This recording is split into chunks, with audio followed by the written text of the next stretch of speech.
Welcome to your astrological forecast for the week of Monday, April 11th through Sunday, April 17th, 2022.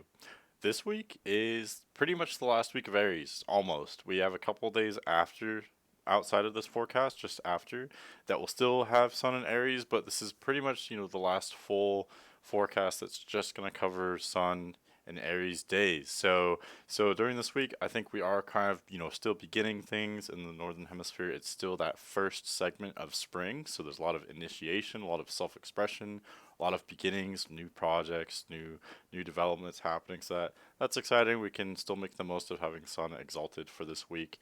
But we do have a few planetary events. So one would be the Jupiter-Neptune conjunction that's happening in Pisces this week. That's a pretty big deal. It's really rare to have outer planets conjoin like this, especially with these two, which are both kind of in domicile in Pisces, meaning that they're both very strong. So there's a lot of pretty profound ramifications with that conjunction that we can talk about in this video as well.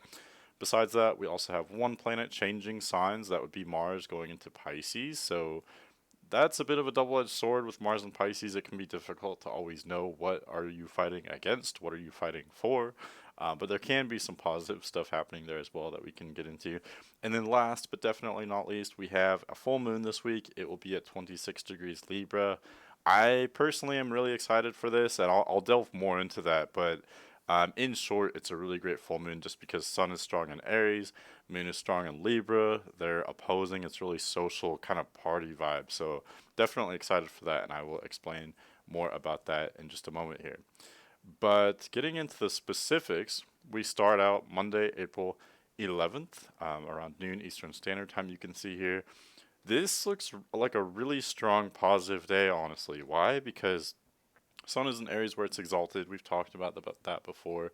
But the moon is in Leo, so that's Leo is a fellow fire sign. The moon is trining the sun. This is also a waxing gibbous moon, I believe it would be called. But in astrology, the moon is trining the sun, and then it's also gaining more light. So this is a really, up and up, positive, really strong vibe. Whenever we have the moon trining the sun, it's really easygoing, positive, kind of strong energy. It's easy for everyone to be in a general good mood, positive mood with the moon trining the sun, especially in these really charismatic, warm, outgoing, adventurous fire signs of Leo and Aries. So I think this is a really, really beautiful way to start the week here in a way that's not only really positive and strong, but also kind of comfortable at the same time. Really conducive to beginnings, to initiation, which I think we want for a Monday, generally speaking, but also not too abrasive. It's not too intense, especially because Mercury has just entered Taurus. So our intellect, our communication is a little bit more grounded. It's a little bit more practical. So this is a really nice addition to all this fiery energy that we're experiencing on the start of our week here. Going to Tuesday, April 12th. Moon has just entered Virgo, and it makes a quick trine with Mercury and Taurus. So Moon just at the beginning of Virgo, trining Mercury at the beginning of Taurus. So again, that's a lot of really grounded, practical energy to kind of go with the Aries Sun. So we still have that energy of initiation, of fiery, outgoing, beginning things, being spontaneous and impulsive. But at the same time, we also have this grounded energy to back it up. So we might be idealistic, big dreams at this time, but also the willingness, the devotion, and the know-how to put in the work to make those dreams a reality. So fire and earth are very powerful together. It does create contrast, which is difficult to manage, but at the same time, you got the big dream energy and the hard work energy together. So fire and earth are the best together for building things, making dreams reality, really creating things, starting projects, working on projects, etc. So yeah, I honestly really like this mix. And again, the moon is gaining light here too. So even though it's in Virgo, which is one of the more relatively introverted or less active signs, I would say, the moon is gaining light, so it's increasing in intensity as we are beginning to approach that full moon. So just kind of remember that in the back of your head for this. But for Tuesday, the major planetary event would be that Jupiter Neptune conjunction that I had mentioned in Pisces. It's happening at 23 degrees Pisces. You can see here at the top of the chart. Now, as I touched on both of these planets, whether you want to be a modern astrologer or a traditional astrologer, you may disagree on whether Neptune is in domicile in Pisces, but I think we can all at least agree that both planets are very strong in Pisces. That's why many, especially modern astrologers, would say Neptune, in addition to Jupiter, is also at home in the sign of Pisces. So this just means that their traits are dramatized and strengthened. Both Jupiter and Neptune have to do with lofty ideas and beliefs, spiritual beliefs. And what's really interesting is like it's this combination of fantasy, of stuff that's just completely made up just for fun or what have you, complete stories and folklore, music, etc. But also, you know, very much more realistic, abstract beliefs. So, belief structures, what do you believe in? What is your religion? What is your spirituality? Even, on a more scientific level, what do you believe about the cosmos or these kind of larger than life questions? So these are all topics that are covered by both Jupiter and Neptune to some degree. And in Pisces, Pisces is kind of a larger than life sign. It likes to delve into fantasy. It likes to pick up intuitive messages. So my take on this as a whole, I think this is an excellent opportunity for us all as a collective to receive new and profound waves of energy, of intuition, of inspiration. I think this will result in a revolution of sorts, a Piscean revolution, musically, artistically, spiritually, intuitively. All these kind of, maybe more intuitive, more spiritual, more kind of woo woo, I guess you could say, more creative sides of the brain. All of that can be really reinvigorated, reinvented, can have a lot of much needed new energy and new motivation and inspiration powered by this conjunction. Conjunctions are always new beginnings. We experience that most vividly or most tangibly, maybe, with the new moon, which is always a new beginning. But just like the moon conjoins the sun for a new moon, a conjunction, the any other pairing of planets conjoining means that there's a new beginning happening, and that's why outer planet conjunctions are such a big deal, because this is a new beginning of a very long chapter. Jupiter and Neptune only conjoin about every 13 years. I believe the last time they conjoined was in 2009. So this is starting a 13-year chapter, which is dominated by very Piscean themes, where we can be more spiritual, and where I think the masses are beginning to have an increasing desire of waking up, of really questioning things, and having a desire, a curiosity, and a wondering about the nature of their reality. So, not just being satisfied with physical reality, but wanting to know more, wanting to know the purpose of things, the meaning, wanting to have that emotion and that, I don't know, that larger than life aspect that's truly in the most mundane parts of reality. So, I think this is really beautiful and will trigger a Piscean revolution, for lack of better words. Also, much less dramatic or interesting on Tuesday, we have Sun sextiling Saturn. It's definitely nice though. We've got, these planets are both in really good places. Sun is exalted in Aries, so super strong. I've talked about that a lot. A lot of really strong, like masculine energy, fiery energy. So that's really great because it's the energy of initiation. We are maybe a little bit more willing to disrupt the status quo, to put ourselves out there, make some calculated risks, as I've said before, with Sun and Aries. But now this is being nicely tempered and balanced and complemented by Saturn and Aquarius, which is in domicile. So just like Sun is very comfortable in Aries, Saturn is very, very comfortable in Aquarius as well. So this brings a little bit more mature energy. Sun in Aries likes to begin everything. It's a little bit maybe childish at times. It doesn't think about the consequences or the long-term ramifications of the actions. It's more in the moment. And that's really great, but it's really, really nicely tempered by Saturn and Aquarius, which again asks the bigger questions. How is this going to impact me in the future?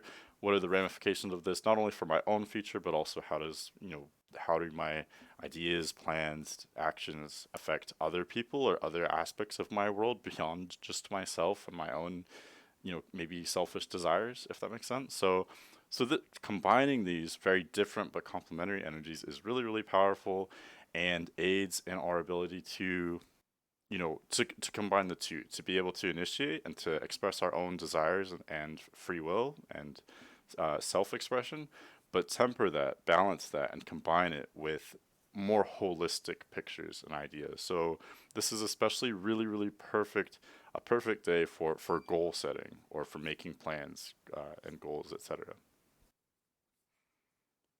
Going forward to Wednesday, April 13th, we have Moon is still going through Virgo, so yes, it does kind of clash with the Sun a little bit, but again, it brings in some differing contrasting energies to kind of balance Sun and Aries.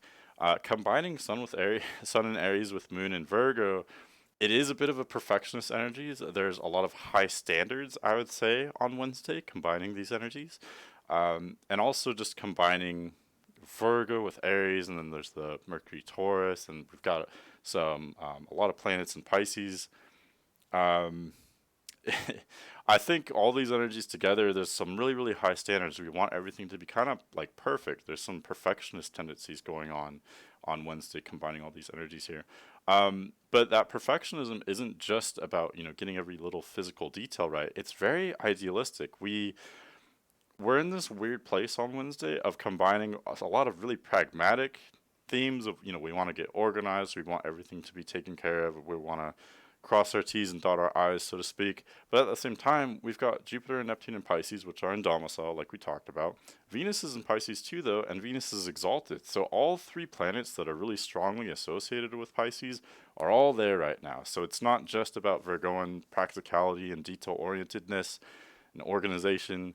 We're really still delving into these Piscean themes, and there's really kind of this clashing because, yes, we're in Aries season. Sun is exalted in Aries. We are beginning, initiating, but we've still got our head in the clouds, to a large degree. We're still in this fantasy. We're still dreaming and manifesting, and I don't know. I think there's a lot going behind the scenes, and I think we are still we still have 1 foot 1 foot up in the air or 1 foot in the clouds. I don't know how to say this. We still have part of ourselves that's still in a realm that is less tangible, that is more idealistic and spiritual and intuitive. And again, that's really powerful. It's very difficult to balance all these energies, to juggle all of this. It can be kind of crazy at times. But if you can learn somehow, and I'm not saying I'm an expert at this, we're all struggling with this, we're all learning. But if you can combine that masculine energy of the do it now, get it done, let's get out there, make some change, combine that with these Piscean dreamy energies, being more spiritual and receptive, go with the flow, and the Virgo moon, which is more hands-on, practical. Let's get organized. The challenge midweek here on Wednesday is to balance all of those. So there's a lot of craziness there. There's a lot of dysfunction. But if you can get it right, if you can nail all three fronts, and among other things, there's potential there for it to be really beautiful, if that makes sense. So that's what's going on Wednesday. Going forward to Thursday, April 14th, we have Mars entering Pisces. Here you can see in the chart for noon Eastern Standard Time, Mars is just at the very last degree of Aquarius, so it will enter Pisces shortly thereafter. And like I talked about, Mars is definitely a double-edged sword in Pisces. It's not technically in detriment or in fall, but it kind of almost could be, just because it is a very confusing and sort of debilitated sign, maybe. For Mars to be in. Why? Because Mars typically represents our individuality, our free will, our self-expression, and our ambitions. Mars is, a more masculine planet. The glyph is literally a male sign. It's the more masculine energy of the universe, of God, or whatever you want to call it. So it likes things to be calculated and simple. Mars likes black and white. Um, I don't want to get controversial with gender, but I would personally say men are more simple. They like things black and white. With the feminine energies, we can get into nuance, and there could be more shades, more detail maybe. But Mars and the masculine energy, they like things black or white. Mars is very instinctual. It's very on or off. Hot or cold, usually hot. But as it enters Pisces, Pisces is a more feminine sign, it's more nuanced, and everything is constantly shifting and changing. If Mars is our ambitions, Mars likes things to be decided and very much set. Like I want this. This is what I want. That's it. There's no compromises. I'm going to do whatever I can to get what I want. That's typically the energy, the theme, the style of Mars. But in Pisces, the desire, the intention is constantly changing, and the desire itself is usually very obscure. So with Mars and Pisces, what do we want? What are we ambitious about? Not only are we not really sure of what we want, but also like we want things that are very complex or nuanced. We want this connection with spirituality. We want let's see what else our ambitions are not so much self-centered, they are more on a collective level, and that is very powerful. It's not bad at all. It's just that Mars as a planet is not as maybe ideal with that approach, if that makes sense. So we can our fights at this time are more spiritual, more nuanced. They are not easily defined. We may be fighting for spiritual themes or fighting against spiritual themes. Pisces also has a lot to do with things that we can't see. So we may, in general, I would say we don't really know what we're fighting for. We don't know what we're fighting against it. Or if we do, that knowledge, that awareness is constantly kind of slipping through our fingers.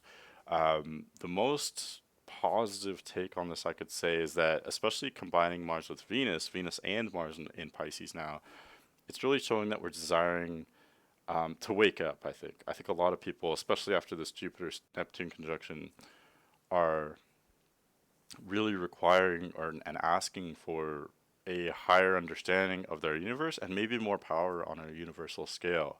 Not like a physical power necessarily, although that's part of it, but a more maybe the power that comes with awareness over your universe, where in short, the masses, I think, are wanting to wake up maybe more than ever.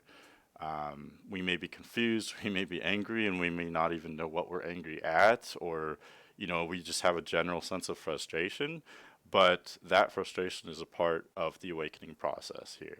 Mars is a little bit troublesome at times, but it's a part of initiation and of really bringing that power to initiate, to ask for more, to be ambitious with our wonderings, if you will. Also on Thursday, Moon finally leaves Virgo and enters Libra. So now we are really gearing up for that full moon in Libra, which will happen at the end of the sign in just a couple days at this point. Moon in Libra is typically very peaceful. Moon in Libra likes to be contemplative and think things through. But this is a very high vibe energy, again, since the moon is pretty much full now. It's almost full.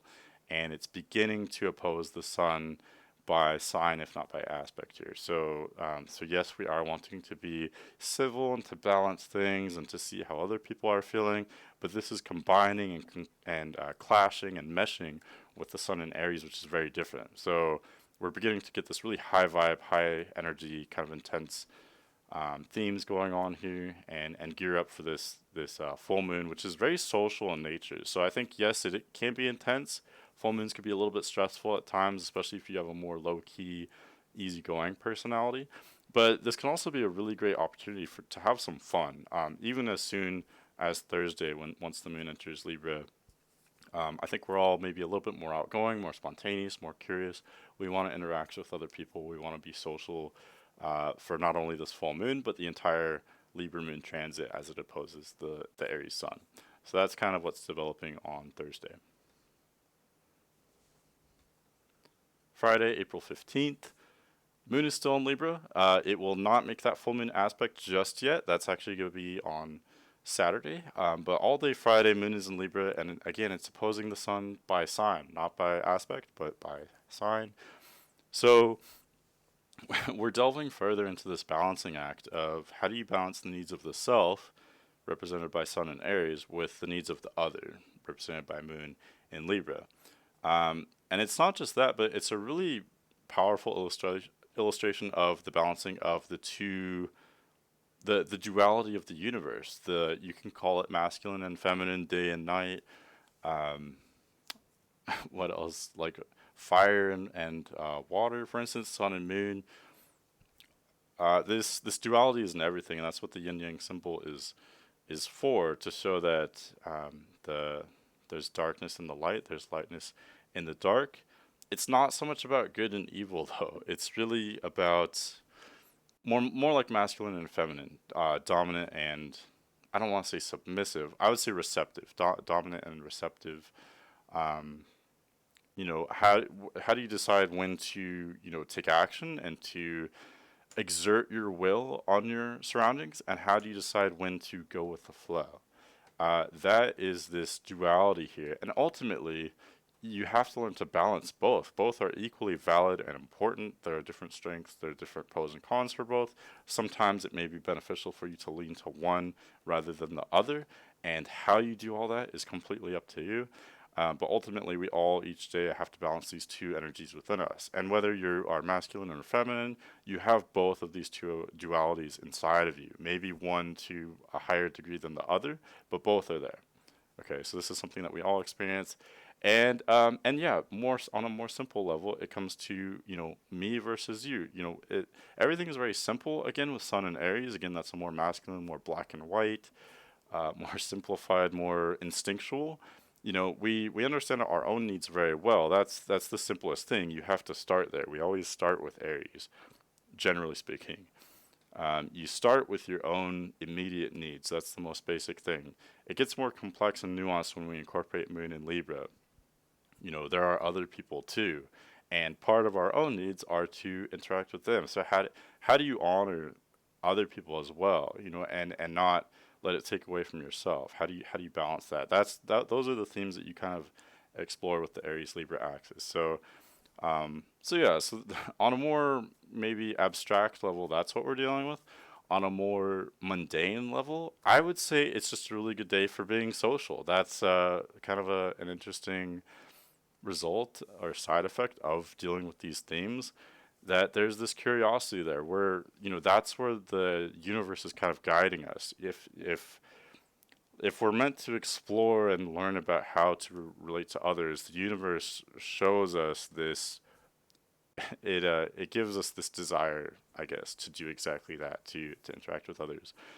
Sun in Aries is so expressive and fiery and energetic, maybe opinionated, very decisive, and then mixing that with the Libra moon, which is so receptive and so intellectually curious, is really the perfect storm for a really good party or a good social event. And if you don't want a party, you could have, maybe just hang out with a friend or two. But whatever it is, I think this is a really, really great day for social interaction, especially going toward the full moon.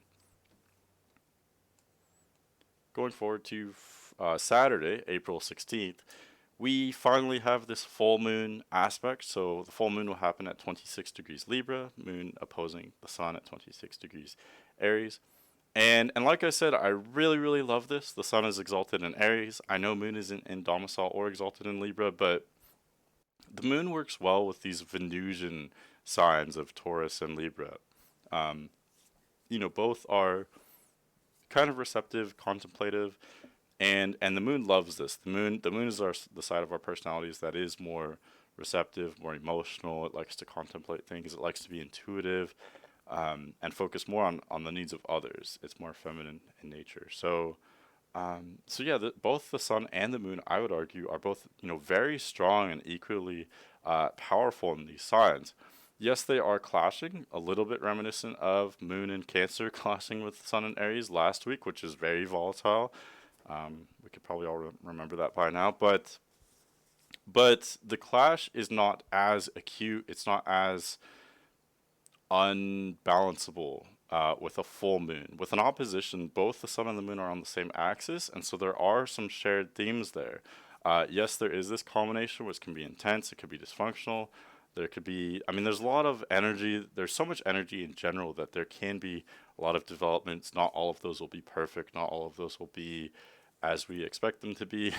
There can be accidents, during full moons for sure. There could be volatile events. But this one in particular, with these more outgoing fire and air signs of Aries and Libra, I think this is a really good pairing. Um, and again, my takeaway is it's really good party energy, or good for relating to anyone. Good for expressing yourself, being outgoing and exerting your own free will, self expression, but also learning to balance that, temper that with being receptive to others, as well, and bouncing that energy off of others as well. That's what Libra is all about, is, how do I relate to other people? What am I like with other people? How do I balance that? Um, how do different people, or not just people, but different energies, different variables in my environment, how do they affect me? How do they bring out different parts of my own self-expression? Really, it's all about self-awareness, I think, and self-development, but much, so much of that really depends on your environment, other people, and what you interact with. So in short, this looks like a really positive, really energetic day, a relatively harmonious full moon. There is one major aspect, and it does kind of, I don't want to say it throws a monkey wrench into this. Like, there's still some good vibes, there's some party energy, all that is still there. But in particular, especially if you are a authority figure, especially a very high up authority figure, if you have a lot of power, if you have a lot of people below you, so to speak, in a hierarchy, this may be a little bit more dysfunctional for you. The reason why is because this full moon aspect, the full moon, of course, opposes the sun. That's what a full moon is. But the sun and the moon square Pluto. So Pluto, in other words, forms a T-square with the sun and the moon. So this is a harsh aspect. It is intense. And that's why I say, if you kind of relate to themes related to Pluto and Capricorn, so again, that would be leaders, authority figures, the government, really anyone who leads, a nation or leads a workplace, anyone who leads a family. There may be some angst with you. This full moon is lovely, it's harmonious, it's social, it's a party, but it is not conducive to the leadership, the structure. And that's not to vilify whoever's in charge at this current time. It's just showing that there's some kind of need for change in that area, some kind of need for change with the leadership. So this could be maybe pushing leaders to be more motivating, or pushing people who aren't leaders to, rebel against them, or maybe be more expressive with their concerns, or with their, I don't know, things that have occurred that they're maybe not so pleasant about. There's some kind of clash there, though, between, people who are, so to speak, higher and lower on the totem pole with different hierarchies. So I would expect, and that's what's so interesting. Even though this is a really great party energy, it looks like I think it's a generally upbeat mood. The only exception to that would be I could see a lot of maybe, rebellions, protests, um, people clashing with their authority figures for this full moon. Okay, and then really close to midnight on April 16th, on the night of April 16th, Moon does enter Scorpio. So depending on your time zone, Moon may enter Scorpio on Saturday or early on Sunday. But by Sunday, April 17th, Moon has entered Scorpio for most of us here, starting out the day. So this, on the one hand, this would be sort of more relaxed, going from a yang sign to a yin sign, going from air to water. But with Scorpio in particular, Scorpio is ruled by Mars. It has a very fiery nature to it, even though it is a water sign. And especially because the moon is ruled by Sun, which is an Aries, this is a more kind of yang dominant chart, I would say, more masculine in nature. However, both the Sun and the moon are ruled by Mars, which is in Pisces. So in a kind of backwards way, this all points to still being very intuitive, idealistic, kind of dreamy, this dreamy energy. I think it all points to the collective consciousness desiring to wake up, again, as I've said.